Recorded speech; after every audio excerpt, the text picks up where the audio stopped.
When my brother's wife looked me dead in the eye at family dinner and said, "Amelia, you'll always be a nobody," I didn't argue. I just smiled, took a sip of water, and let her laugh with the rest of them. But what Bianca didn't know was that I was already holding the biggest surprise of her life, and the day she finally discovered who the real nobody was, her jaw nearly hit the floor. Before we continue, please subscribe to the channel and let me know in the comments where you're listening from. Now let me take you back to where it all began. My name is Amelia, I'm 30 years old, and I've never really been the center of attention in my family. My older brother, Marcus, was the golden child, straight-A student, football star, now married to Bianca, a woman who walks into a room and instantly makes sure everyone knows she's there. Me, I've always been the quieter one. Not shy exactly, just someone who prefers to do the work rather than brag about it. Bianca never liked that about me. To her, if you're not showing off, you must not have anything to show. And because I don't flaunt expensive clothes, fancy vacations, or post every little win on social media, she decided I was beneath her. It all came to a head one Saturday evening during a family dinner at my parents' house. The table was full: Marcus, Bianca, my parents, a few cousins, everyone buzzing with chatter. I was sitting at the far end, enjoying the food quietly, when Bianca turned the spotlight on me. "So, Amelia," she said, twirling her wine glass dramatically, "what's new with you? Still figuring things out?" Her tone made it clear she wasn't curious. She wanted entertainment. My cheeks warmed, but I forced a polite smile. "I'm keeping busy," I replied vaguely. That wasn't enough for her. She leaned forward, her voice rising just enough for the whole table to hear. "Busy? With what exactly?" "It's just that Marcus and I were talking the other day, and we realized, you don't really do anything, do you? I mean, not compared to the rest of us." The room went silent. All eyes on me. My fork paused halfway to my mouth. Marcus gave her a nudge under the table, muttering, "Come on," but she wasn't finished. "Honestly," Bianca continued, with a fake laugh, "Amelia's kind of like the family ghost. Always around, never accomplishing anything. You know, some people were born to stand out, and some, well." And then she looked directly at me and smirked. "You'll always be a nobody." My stomach dropped. I felt the sting behind my eyes, but I refused to let her see me break. I took a sip of water, steadied my breath, and forced a small smile. "If that's what you think," I said softly. Everyone shifted uncomfortably. My mom opened her mouth to defend me, but I gave her the smallest shake of my head. Let Bianca enjoy her moment. Let her think she'd won. The rest of dinner blurred together. I laughed at the right moments, complimented my mom's cooking, and even helped clear the dishes. On the surface, I was calm, unbothered. But inside, her words carved into me like a blade. Because here's the thing, Bianca wasn't entirely wrong. For years, I had felt invisible, overshadowed by my brother, underestimated by my relatives, dismissed by outsiders. And sometimes, I even believed it myself. But what she didn't know was that while she was busy curating her picture-perfect life for Instagram, I was working. I'd been grinding quietly, pouring my energy into something she couldn't begin to understand. She saw me as small because I didn't parade my progress around the table, but the truth was, I was building something that could never be called nobody's work. That night, as I drove home, Bianca's smirk replayed in my mind. My fingers tightened around the steering wheel. "You'll always be a nobody." No, not anymore. That was the moment I decided I was done playing small. If Bianca wanted to call me out, then fine, I'd give her a show she'd never forget. See, for the past 3 years, I had been building a startup in the tech space. It wasn't glamorous at first. It was late nights with ramen noodles, sleeping on a mattress on the floor, coding until my eyes blurred. I didn't tell anyone because, well, I'd failed before. And I didn't want the smug pity looks if it all collapsed. But now, things had changed. A week before that dinner, I had signed a deal with a major investor. My company had officially crossed into 7-figure valuation territory. In simple terms, I wasn't just doing something. I was building an empire. And Bianca? She had no clue. As I walked into my apartment, I pulled out my laptop and opened the contract again, just to see it in black and white. My name. My company. The signature of someone who believed in me enough to back me with millions. I sat there in the glow of the screen, smiling to myself. She thought I was nobody. She thought I was invisible. Oh, Bianca, you're about to learn exactly who I am. And that's how it all started. One cruel sentence at a family dinner lit a fire in me that I didn't even know I'd been waiting for. She called me a nobody, but the truth, That was just the beginning of me becoming somebody she'd never forget. I didn't sleep much that night. Bianca's words kept circling in my head like a broken record. You'll always be a nobody. Every time I thought about it, I felt that sharp burn in my chest again. But here's the thing about me: I don't crumble. I don't beg people to see my worth. I show them. And I knew Bianca's moment of triumph at that dinner table would be short-lived. Over the next few weeks, I threw myself into my work even harder. Running a startup wasn't glamorous. It meant constant phone calls, endless meetings, and learning how to negotiate with people who didn't think twice about dismissing me because of my age or gender. But what fueled me, what kept me steady through every sleepless night, was the picture of Bianca's smug face, convinced I had nothing going for me.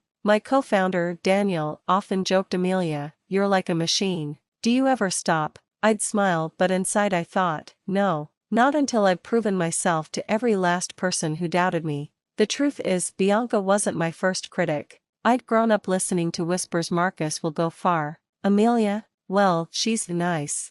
Teachers praised him while barely noticing me. Family friends always asked what Marcus was up to, rarely me. So when Bianca came along and slid into her role as the outspoken, glamorous wife, she simply picked up where the rest of the world left off. But this time, I wasn't going to let her win. I remembered one particular night when Daniel and I sat in a cramped cafe, finalizing a pitch deck for an investor meeting the next morning. My hair was pulled back in a messy bun, and my fingers ached from typing. Daniel leaned across the table and said, "Amelia, why are you pushing yourself this hard? We've already made it farther than most." I looked him dead in the eye and whispered, "Because one day, I need to stand in front of everyone who doubted me and show them I'm not the nobody they think I am." He didn't press further. He just nodded, because he knew. Then came the turning point. It was a Thursday afternoon when my phone buzzed with an email notification. I skimmed the subject line: "Funding confirmed." My heart stopped. I opened the message, hands trembling, and there it was in black and white, the final approval.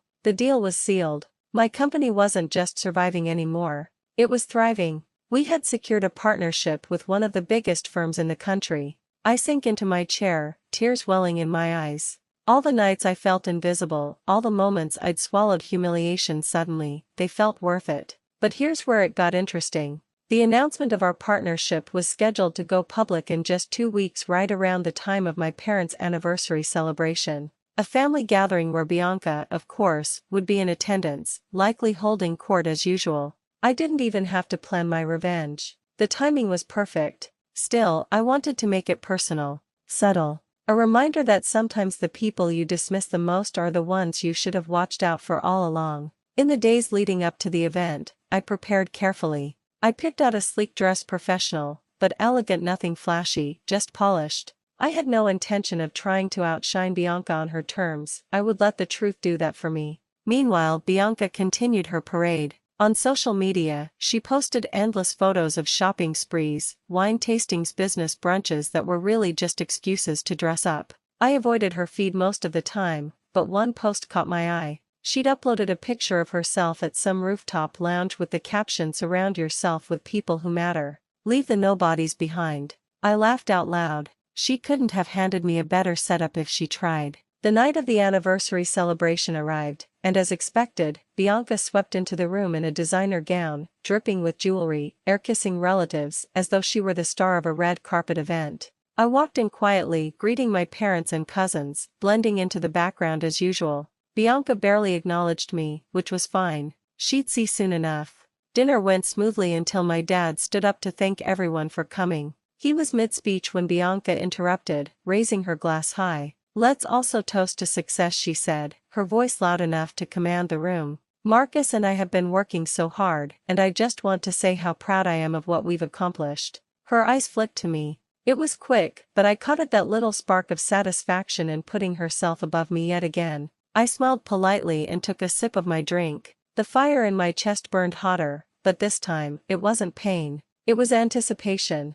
Because tomorrow morning, the press release would go live. The partnership, the investment, the valuation, all of it would be splashed across business news sites and social media. By the time Bianca scrolled through her feed, she'd see my name everywhere. But why wait until morning? Daniel had texted me earlier, letting me know the press release had gone live early. Which meant right at that very table, at that very moment, everyone in the room could discover the truth if they happened to check their phones. I glanced around. Cousins scrolled idly while waiting for dessert. My dad was setting his phone down after a buzz. It was only a matter of minutes. And I sat there, calm, collected, heart thudding as I thought, here it comes, Bianca. Here's the moment you realize the nobody you mocked is standing taller than you ever imagined. The room buzzed with chatter and clinking glasses as the waiter cleared away dinner plates. I kept my expression neutral, though inside I could feel the shift coming, like standing at the shore right before a tidal wave hits. I didn't even have to say a word.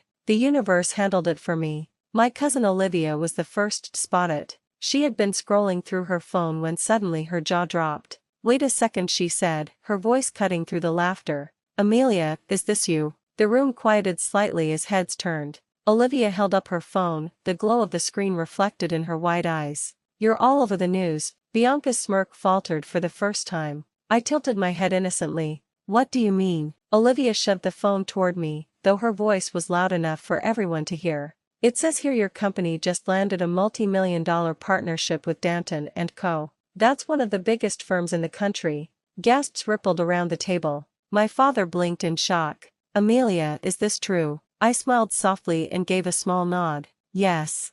We've been working on it for months. The deal was finalized last week, and the announcement went public today." A hush fell over the table. Even Marcus, usually Bianca's shadow, looked floored. Bianca let out a forced laugh, waving her manicured hand as if brushing away a gnat. "Oh, come on. That's probably exaggerated. You know how these startups inflate everything for attention." But another cousin pulled out her phone, then another, and another. Before long, half the table was scrolling through headline after headline, each one with my name front and center. Local entrepreneur Amelia Jameson partners with Fortune 500 giant. Startup founder secures deal valued in the millions. Meet the woman who's about to change the industry. Bianca's face paled as the articles circulated around the table. My aunt leaned over, eyes sparkling with pride. "Amelia, why didn't you tell us?" I shrugged lightly. I didn't want to say anything until it was official. You know how business goes, things fall through sometimes. I figured the news would speak for itself when the time was right. The timing couldn't have been more perfect. As relatives peppered me with questions, "What's your role in the company? How did you pull this off? What's next for you?"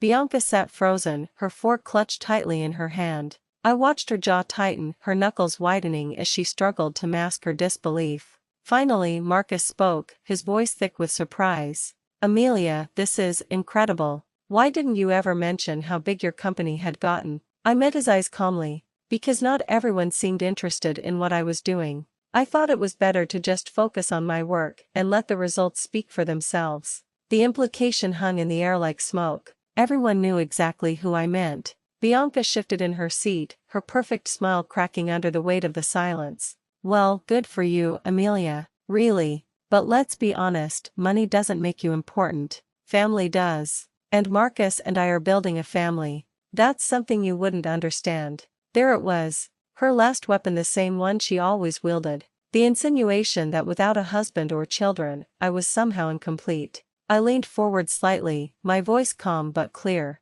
"You're right, Bianca. Family is important. Which is why it hurt when, at the last family dinner, you called me a nobody." I didn't say anything then. But tonight, I think it's clear being married doesn't make you important. Having children doesn't make you important. What makes you important is who you are, how you treat others, and the legacy you build with your own hands. The room fell completely silent. Bianca's face flushed a deep shade of red. She opened her mouth, but no words came out. For once, the queen of snide remarks had nothing to say. My father stood abruptly, raising his glass. "To Amelia," he said, his voice strong with pride. "For her hard work, her determination, and her success. You've made us all proud tonight." One by one, glasses lifted. "To Amelia" echoed around the room. I raised my own glass, my heart swelling. Not from the recognition, though that felt sweet, but from the knowledge that Bianca's cruelty had finally lost its power over me. She could sneer, she could mock, she could try to reduce me to nothing with her words.